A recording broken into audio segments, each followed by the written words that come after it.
Stillman and Company is delivered by TriStar Moving, ESPN 1025. The Game loaded show today. NFL Draft, Rashad Weaver's story. The Titans, after Isaiah Wilson, find themselves in another mess. We'll get to that in just a second. Caroline Fenton, how are you today? Doing great. How are you? I am doing well. Let me say this. I was doing great. I was really excited this morning about our show. We had a great show planned, and we're not going to do the full 4 hours on Rashad Weaver and this story with the Titans, though we will start on it. But the draft, I was disappointed, but then Saturday I thought they had a better day than they had on Friday, and I went out on the boat yesterday for the first time, and I was just in such a good mood, and then the Rashad Weaver news came out. So let's start with this. And again, if you don't know, I will tell you, because Emily Proud, I thought, did a good job. I think she was the one locally who first had this. But it has been reported that Titans' fourth-round draft pick, Rashad Weaver, has been charged with simple assault, according to a court docket from the Pittsburgh Police Department obtained by WKRN. Emily Proud says, according to the document, the report was filed on April 30th in Allegheny County, which is Pittsburgh. His preliminary hearing is scheduled for October 5th of this year in Pittsburgh City. The incident occurred on April 18th, 2021. According to a police criminal complaint, people on the scene said a male, later identified as Weaver, punched a female, 5'7", 140, in the head. The officer on this scene observed no injury consistent with a punch to the head. Anderson O'Kelly, the arresting officer, spoke with the female, who said that she went to the hospital on 4/22 because she was throwing up. She was diagnosed with having a concussion. She also stated that she got proof from the hospital that she was pregnant during the time of the incident. Also from the report, before leaving, Weaver stated to other officers on the scene that he had no problem hitting a female if they needed it. The Titans have subsequently released a statement on Rashad Weaver, in which they said, quote, "We were made aware of this news this morning. We obviously take this seriously, and we are in the process of gathering details and working with the league." Now, let me say this, and I mean this with full sincerity. I am not a deny every accuser until it's absolutely positively proven beyond the shadow of a doubt. I don't do that. I don't throw mud on accusers. I don't point fingers at accusers. I don't do any of that. I also don't lock people up before there is some sort of evidence that points to that case. Just like I'm not ready to do that on Deshaun Watson, I won't do that. We won't do that on this show. We tell it how it is, but we are not investigators, and we're not going to pretend that we are. Now, let me say this. My opening take on the Rashad Weaver incident is very similar to my take overall, although it's a little bit different. My opening take on the Titans draft was going to be that I never think you should enter a draft with questions and leave with more questions than you have answers. And I felt like this weekend, that's exactly what the Titans did. What's their long-term plan at pass rusher? They going to have any depth there? What about slot receiver? They don't have a tight end. All these questions that we thought, okay, it'd be nice if they get those questions answered during the draft, we don't have. We have none of those answers. Now comes the Rashad Weaver story. And again, I was told by somebody I trust. Now, take this with a grain of salt, because I'm taking it with a grain of salt. There apparently is more to come out on this incident than we know. And the more, I was told, perhaps benefits Weaver. But until we have that, I'm not going to make any assumptions. This looks really bad.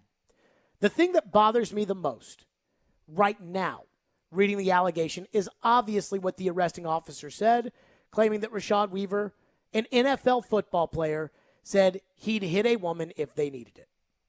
The second thing that bothers me about this is, what's the context of the incident? What is Rashad Weaver, who is preparing for the NFL draft, a life-altering type of career move, what's he doing in that kind of situation? I know, we don't know the answer to that. But that's the number one thing I'm thinking about right now. Now to the Titans. I have sympathy. Not a lot, but I have sympathy for John Robinson. Because my guess is, as the Titans said in their statement, they were made aware about it today. I don't think that's something he can lie about, and I don't think that's something they can lie about. I think if he knew about it and he didn't tell anybody and he drafted him in the 4th round, that's grounds for termination. I also don't think after Isaiah Wilson, John Robinson's going to risk that on a 4th-round pass rusher who honestly might not even fit the Titans scheme. So I'm going to take John Robinson with his word that he didn't know, again, according to the team's statement. But aren't we kind of past that stage? I have sympathy for the idea of John Robinson waking up this morning and somebody, whether it was league security, whether it was his own security, whether it was, a police officer in Pittsburgh or even a police officer here, somebody dialed John Robinson's phone today and told him what I just read to you. And I guarantee you he probably felt blindsided about it. I would hate being in that situation if I was him. So at least I can kind of sympathize. But guess what? It's your job to know these things. For the most part, I feel kind of like we gave John Robinson a pass. I certainly think the local media gave John Robinson a pass when it came to the selection of Isaiah Wilson. I said there needs to be a commission on how in the world did they end up picking this guy who clearly is so far off the reservation that he can't get on track no matter how hard Taylor Lewan or Roger Saffold or Ben Jones, who also went to Georgia like Wilson, how hard they tried to help. At some point, don't we need to know how the Titans didn't know about Isaiah Wilson? So there were a lot of open ends there, but a lot of people gave Robinson and the Titans the benefit of the doubt. There was a thought that, hey, you never know how people are going to react once they get paid. You never know how people are going to react in a life-changing pandemic mentally. And I think there's a lot there about Isaiah Wilson that probably needs to be studied. But again, for the most part, I think a lot of people have forgiven John Robinson about making that mistake. But how about now? How about today? Where once again, the Titans in their statement say they don't know. We didn't know. How were we supposed to know? How would you? You didn't know, Jared. I don't employ a security team that investigates every single person that I may end up hiring. To be honest with you, the exact same thing could have happened with Caroline Fenton. And I don't mean that as that I think it would have. But if something had come up and we weren't prepared about it, no, I didn't launch an FBI investigation into Caroline before we hired her. But at the same time, this is the NFL. This is a billion-dollar business. That is a billion-dollar franchise that John Robinson is in charge of. In fact, it is a multi-billion-dollar franchise that John Robinson is in charge of. And once again, we are to sit here today and say, well, they didn't know. I mean, how were they supposed to know? They didn't know. I'm not here to bash the Titans. I'm also not here to suck up to them.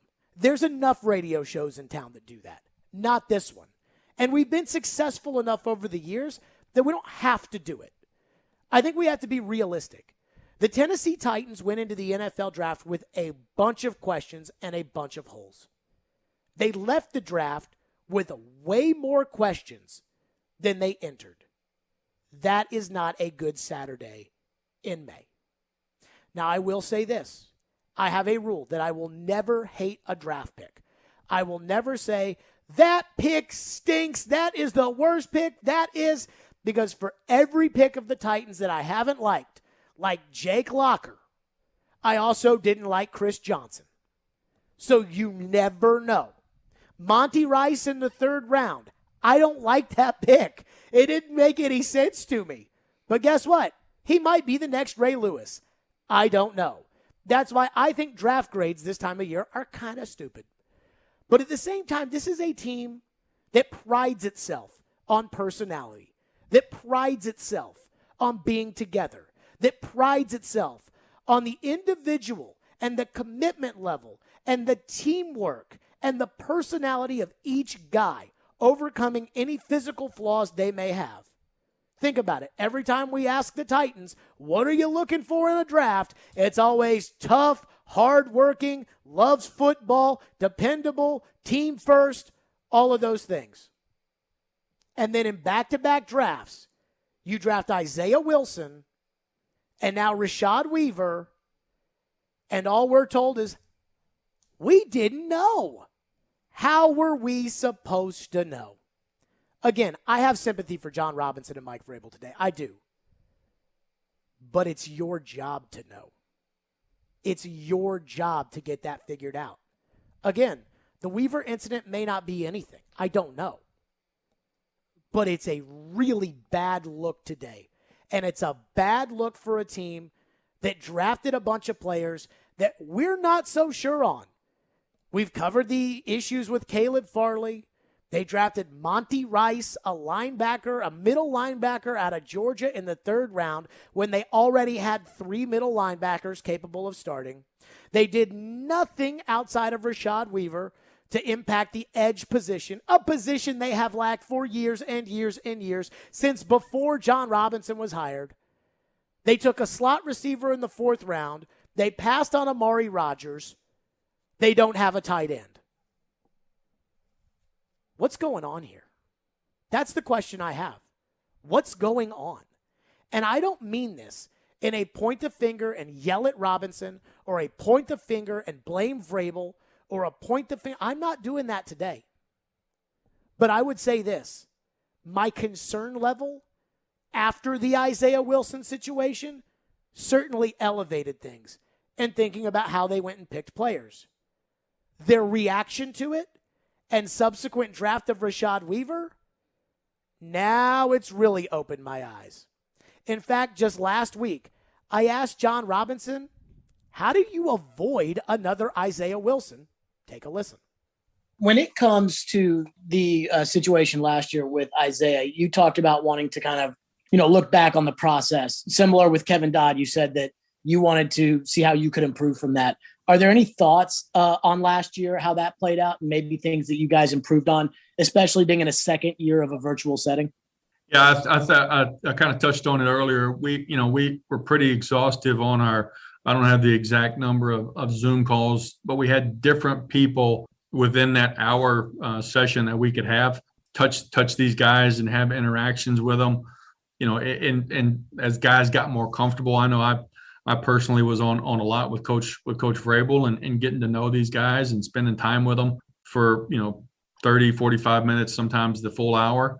But having different people interact with it and then come back and collectively go over what we were able to glean from those conversations and see areas and players that maybe there is still some concern, or we're going to have a plan for this specific players. And these players, other players were great, would be a great addition to the team, no issues. Having those opinions of various people within the organization was I felt more expansive this year and closer to what we would normally do in a non-virtual world.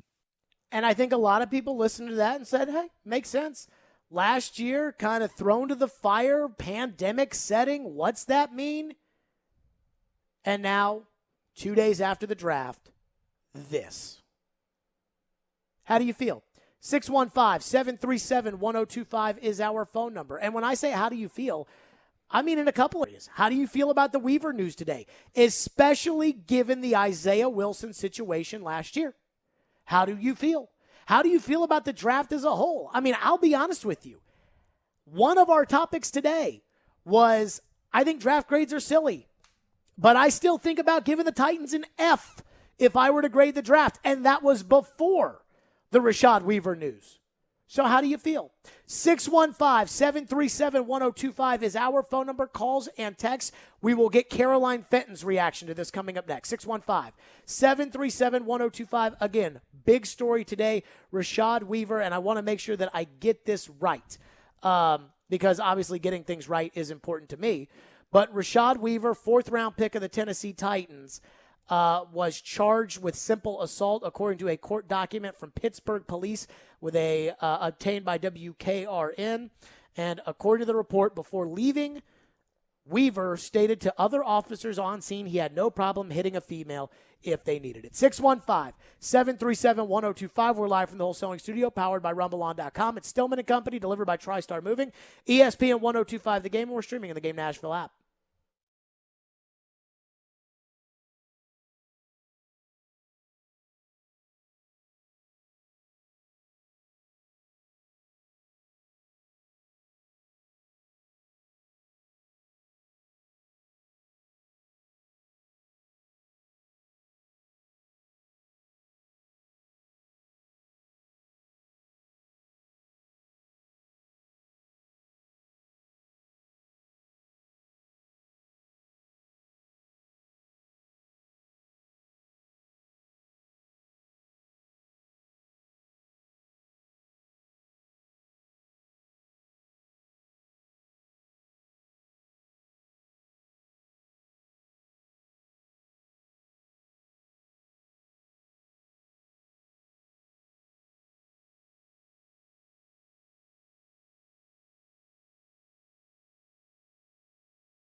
Wondering if you could just evaluate Rashad Weaver. I guess edge rushers, it seems like a lot of times, sometimes they forget about playing against the run. This guy seems to get a lot of high marks for playing against the run, in addition to going against the quarterback. And wonder if you guys can talk about that a little bit.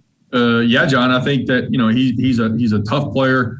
He's a team captain. They speak very highly of him. I think he's got good length. I think he's got good strength for the position. So much so that they even kicked him down at the Senior Bowl, and you could see him play some down over the guard in there, and he held his own. He's a high motor player. He's a fun player to watch. I think he's a disruptive player in both the run and the pass game, and excited for him to come in here and compete and work. That was John Robinson. Hey, he was a team captain at Pittsburgh. That was just Saturday. I keep wondering, and I've always said this about the Predators. When I go to criticize David Poyle, I always say it by saying, hey, if I owned the team, If I owned the Titans today, I don't think John Robinson would be looking forward to my call. I wouldn't fire John Robinson. But at some point, they're going to have to get down to the bottom. And as they said in their statement, the Titans said that they were made aware of it this morning. The Titans statement, we were made aware of the news this morning.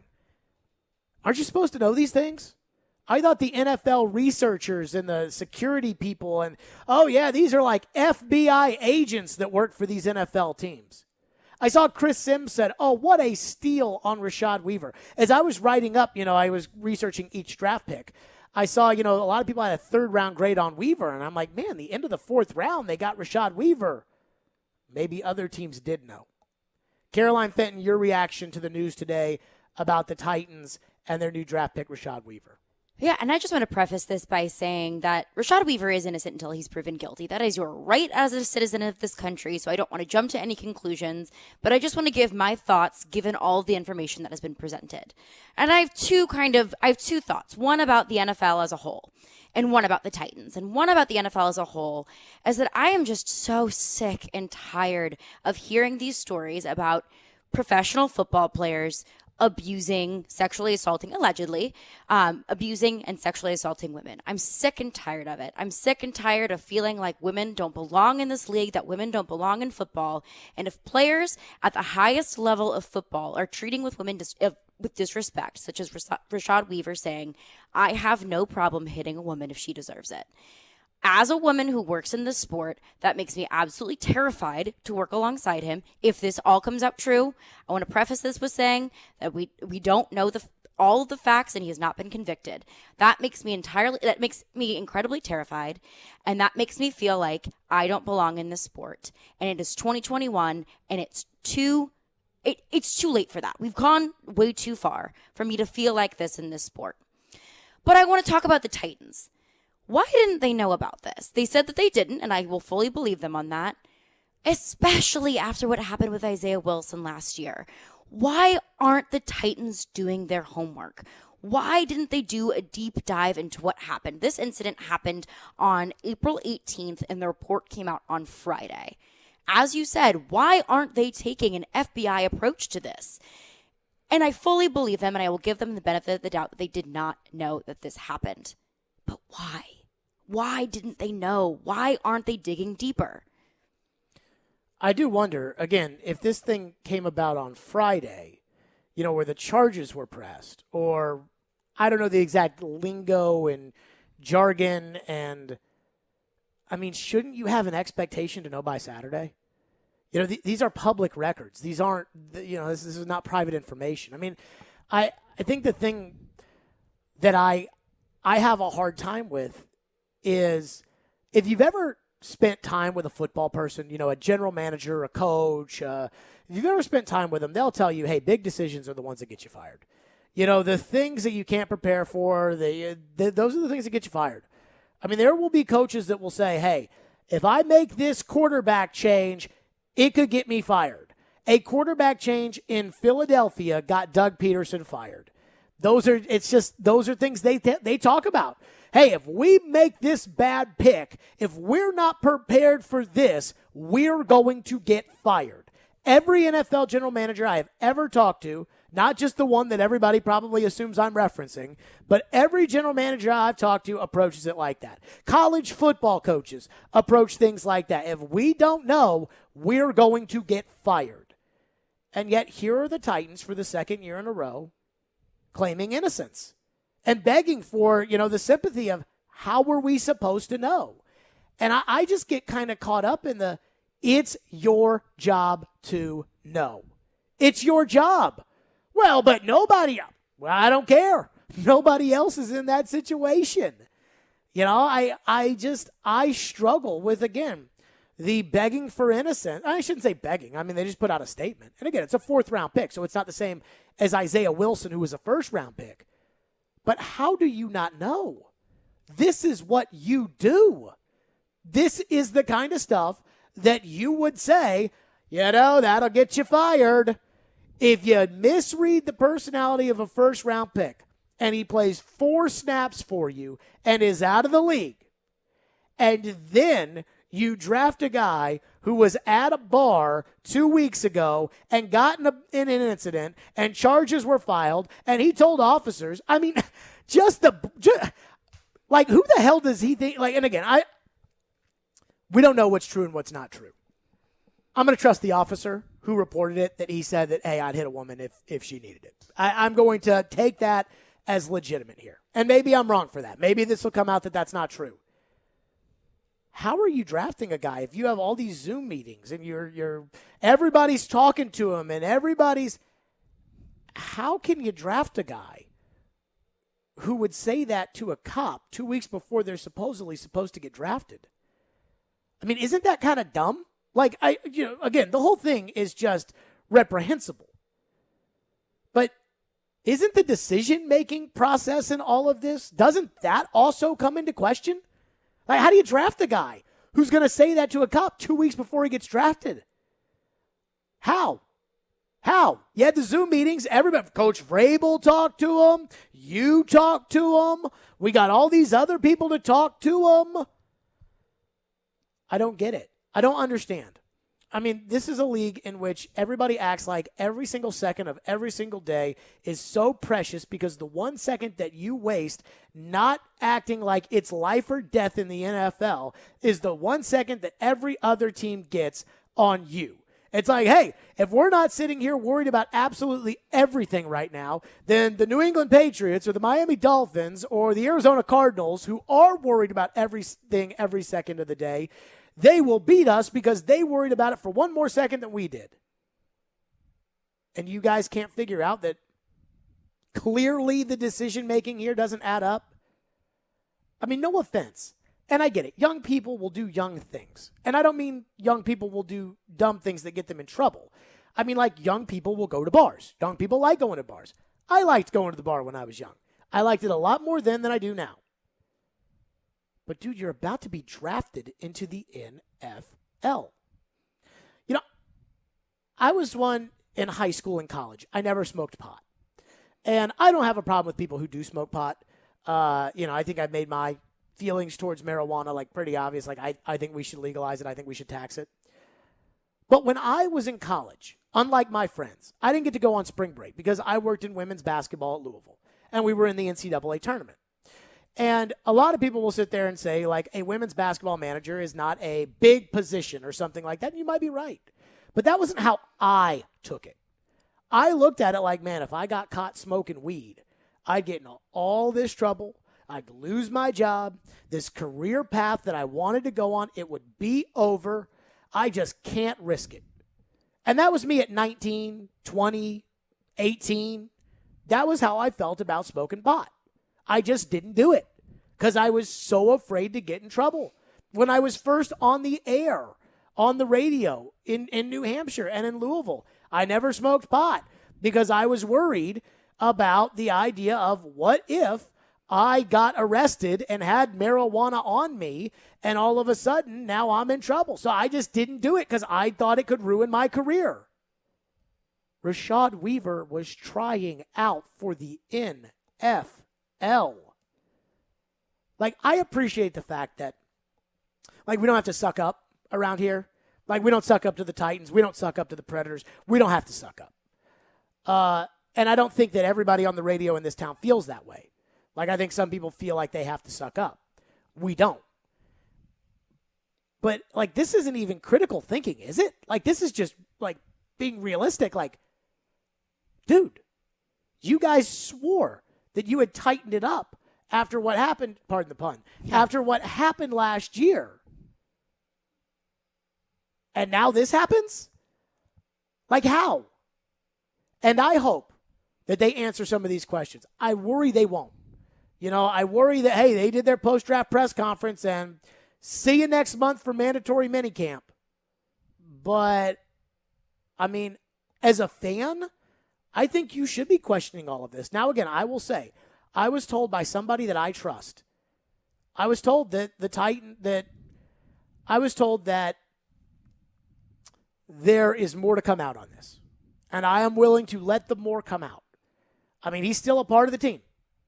But, boy, this is a bad feeling if you're a Titan fan. It's a bad feeling. It's a bad feeling because what happened sounds bad. It's also a bad feeling because you got to wonder how these decisions are getting made. And maybe it is. Like, maybe we should have sympathy for how were they supposed to know about Isaiah Wilson? How were they supposed to know about this? It didn't come out until after the draft. But as a fan, I'm questioning the how. Like, how does this keep happening? 615-737-1025. We will get to your reaction on this next. Again, the big news, the Rashad Weaver news. It today feels like it overshadows the draft. And it was a draft that left the Titans with a lot of questions. 615-737-1025. Let me tell you about my friends at Edmunds. That's right. Talking about buying and selling cars. No, I will say this about cars. And this is just me. I can get really stressed out when trying to shop for a car because I don't want to make the wrong decision, and neither do you. Buying or selling a car is one of the biggest financial decisions you can make. Edmunds will take the headaches and guesswork out of car shopping for you. They are pros, and they've been helping people like you and me for over 50 years. Edmunds.com was the first auto information website, and they are experts in buying and selling. Wherever you are in the process, Edmunds can help. They have tons of local listings for new and used vehicles with deal ratings that will tell you if an offer is fair, and they have free online tools that can help you build your budget, calculate your financing, or even get a free appraisal if you're selling or trading in. The Edmunds editorial team tests over 300 new vehicles a year, reviewing almost every car on the market. So you can really, knock it down. And I understand you're going to want to test drive whatever you end up buying, probably. But at least you can kind of knock it down to, okay, this is what I'm really looking for. That's one of the many reasons why I love Edmunds. Because, again, I don't have time to test drive every car I might be interested in buying. They know car shopping. If you already know what you want, they can just find choices nearby and new and used cars. They know them cars. Whether you're just browsing or you know exactly what you want, Edmunds gives you that extra boost of confidence. Visit Edmunds.com to get started because for cars, there's Edmunds.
Stillman and Company, delivered by TriStar Moving. We are following the Rashad Weaver story. If you're just joining us, reports today come out. Arrested in Pittsburgh was Titans' fourth-round pick Rashad Weaver. And now apparently Tom Pelissero has on Twitter from Rashad Weaver's attorney, Dennis Blackwell, from the Blackwell Law Firm. Caroline, I may have you do some research on the Blackwell Law Firm and what we know about them. Yeah. A quote, "The allegations against my client, Rashad Weaver, are completely false and reckless. Mr. Weaver takes these charges very seriously, and we will look forward to clearing his good name. Without question and without hesitation, we deny Rashad punched anyone, especially a woman. We intend to conduct a full investigation of these charges and intend to pursue all legal remedies available to Rashad." Let me say this on that statement. They could be right. I mean, I don't know anything about this. What am I supposed to know about this? I will say this.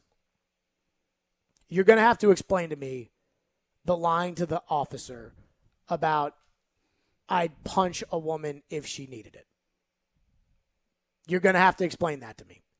Because I understand that at times skepticism surrounding the police, especially lately, is a legitimate thing, and I understand why it is. But without knowing the officer, I do believe that he probably said that.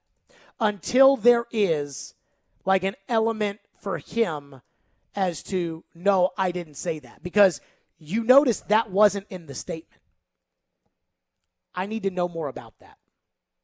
This can't be the team that drafts Jeffrey Simmons and then drafts this guy.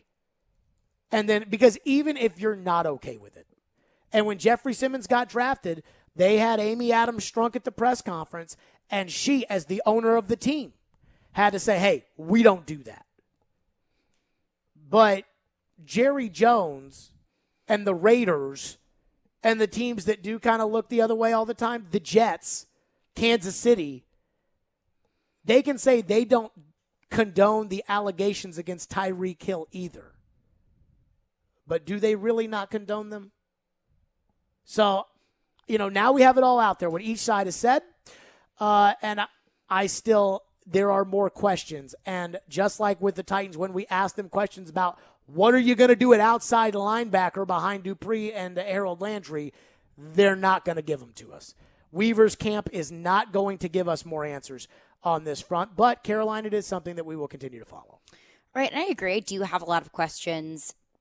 First of all, within the case, and the legal system will turn out how it's supposed to turn out, and how the Titans respond to that will say a lot about their feelings about Rashad Weaver, and Sure. however the case unfolds and how the Titans respond to that will be one question, but that's just a waiting game that we'll have to see how everything turns out. But my biggest questions surround the Titans' background checks, and Mike Vrabel told us in his initial press conference that we feel good about our system of interviewing players and looking into their past and looking into their character. What is he saying about that now? Because this is that same process that drafted Rashad Weaver. So are we still feeling good about that process? And what needs to happen for them to change their process and say, hey, we felt good about it before, but now we drafted for the second year in a row somebody who has a serious character problem, if this all turns out to be true. Can't run away from it forever. You can't. I don't know if they'll have a press conference about this. I highly doubt they will. I don't know what interviews they'll do. They might. I mean, I obviously welcome them to, if they want to discuss it here. Now, what I will say is this. I don't think you can, if you get the interview with the general manager or the coach, which normally is expected around this time of year, general managers go on and recap drafts, and I will just tell you all this. And maybe this is a big deal. Maybe it's not. Maybe this rubs people the wrong way. I don't want it to rub people the wrong way. We will not be having any Titan guest on, coach, general manager, assistant coach, if we're told we can't ask that question. I'm sorry. This is important enough, I mean, this is an important question. This is one they're going to have to address. And again, as I said, I don't know how Amy felt when she found out the news. My guess is somebody called John, John called Amy. If I owned the team, I'd be very upset right now and very concerned. Let's go to your phones as promised. Phone lines driven by WilsonCountyHyundai.com. 615-737-1025 is our phone number. Josh is going to kick us off today on Stillman and Company. Thank you for calling. Go ahead, Josh. Hey, guys. This is the third year in a row that after the draft, we've had to address, shortly after the draft last year with Isaiah Wilson, at some point Amy Adams-Strunk has to say, look, I think the worst thing that happened to John Robinson in his career early on was to see Gronk come back from an injury during the draft process and become a Hall of Famer. Because, when you play with fire, whether it be the injuries, we're constantly signing injured players, whether it's Corey Davis or, Evans had injury issues. Simmons had not only the hitting women issue, but the injury issue, and he's become an okay player. We signed Dupree. Dupree's hurt. This first-round guy this year is hurt. Our fourth-round guy this year hit a woman, apparently. Okay, so, it's one thing to play with fire here and there like the Gronk thing and it work out. You cannot make it the basis of how you evaluate players. You cannot continuously, literally go searching for trouble, it seems like John Robinson does. It's just getting really old. For the fringe fan that doesn't really pay attention to them day to day, they say, oh, we drafted Simmons, he hit the woman. We drafted Isaiah Williams. Wilson. He was a bum. We drafted this guy this year. He was a bum. And they just say, I'm done with it. Screw it. I'm done with it for the average fan. For us, really hardcore fans, yeah, we're going to still stay around. But at some point, Amy Adams-Strunk has to say, look, there is a zero tolerance here. I'm not paying millions of dollars to guys that are hurt and guys that hit women, and that's just all there is to it. So that's what I got to say. Thank you for your call, Josh. I don't know how I feel about that call because, again, these are allegations. I kind of agree with a lot of what he said. I do too. The Simmons thing now gets re-brought up. Mm-hmm. When I worked in Louisville, the number one thing, Rick Pitino hated that Louisville rehired Bobby Petrino.